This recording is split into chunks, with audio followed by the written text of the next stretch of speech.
Como todos sabemos, México tiene un gobierno democrático. Sin embargo, ¿realmente podemos catalogarlo como tal? O bien, ¿sabemos a ciencia cierta lo que democracia significa?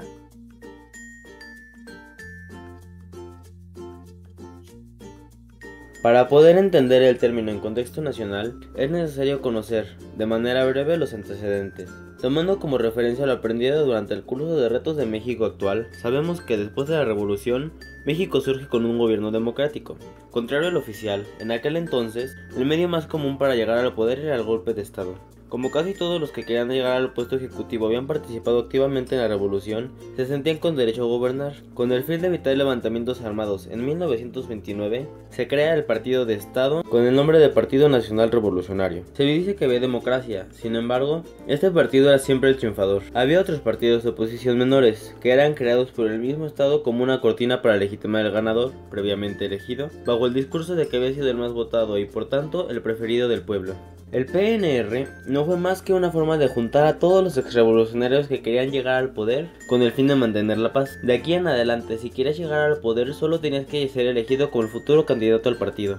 De hecho, como más adelante trataremos, la situación no ha cambiado mucho el día de hoy. Ahora bien, la primera duda que surge es, ¿cuál es realmente el significado de la palabra democracia?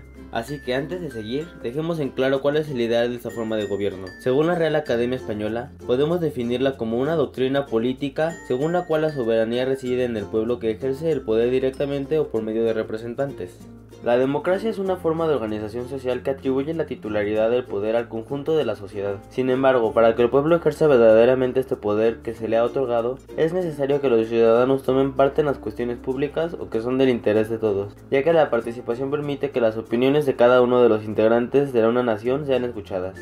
La participación de los ciudadanos es imprescindible, ya que modera y controla el poder de los políticos y porque la sociedad se hace escuchar en la toma de decisiones. Cabe recalcar que la participación no se limita en el voto como muchas personas piensan. Existen múltiples formas de tomar parte en los asuntos públicos, y el voto es solo una de ellas. La participación política tiene que ver con el involucramiento de los ciudadanos en las organizaciones de representación social y en las instituciones del sistema político, como son los partidos políticos, el parlamento, las elecciones, los ayuntamientos, etc.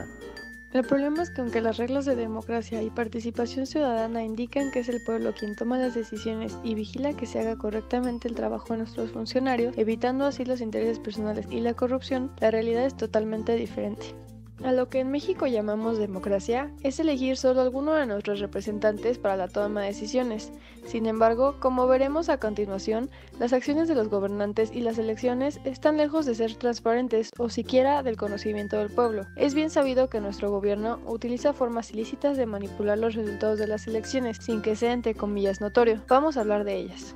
El dedazo es un término que se utiliza a modo de crítica para indicar cómo un servidor público designa a su sucesor o colaborador sin seguir ningún proceso público y o democrático de selección. La práctica más notoria de esto es la presidencia.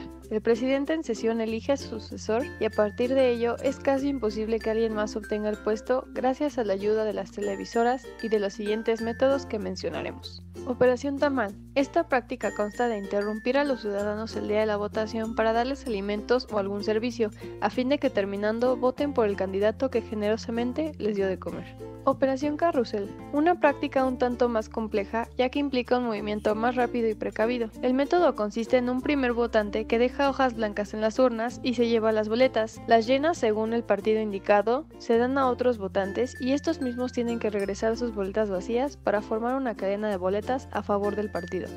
Ratón loco. Simplemente consiste en reubicación de casillas a fin de que el votante no logre llegar a votar o desista de hacerlo al no encontrar su casilla. Se aprovecha de esto pues se lleva a personas en camiones oficiales a votar por el partido de estado usando los votos de los reubicados. Urnas embarazadas. Tal como su nombre lo dice, el día de las elecciones las urnas amanecen con boletas dentro de ellas, o al momento del conteo hay boletas de más o hay votos registrados de personas muertas.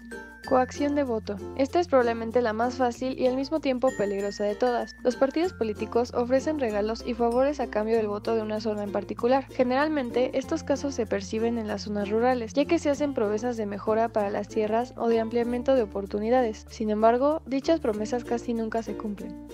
Desgraciadamente, así como estos, existen diversos métodos para la obtención y maquillaje de votos en nuestro país, y lamentablemente nosotros participamos de ello, y es ahí donde nuestra participación ciudadana democrática se pone en duda.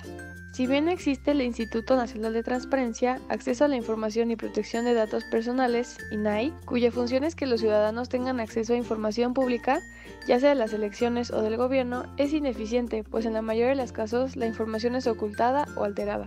De acuerdo con Kofi Annan, secretario general de la Organización de las Naciones Unidas, ONU, la democratización verdadera es algo más que las elecciones, es decir, que éstas en sí no garantizan la democracia, sino que son parte de un proceso más amplio. México se dice ser un país democrático, sin embargo, como pudimos ver a lo largo del video, aún nos falta mucho camino por recorrer para podernos hacer llamar por ese término y para que el pueblo sea realmente escuchado.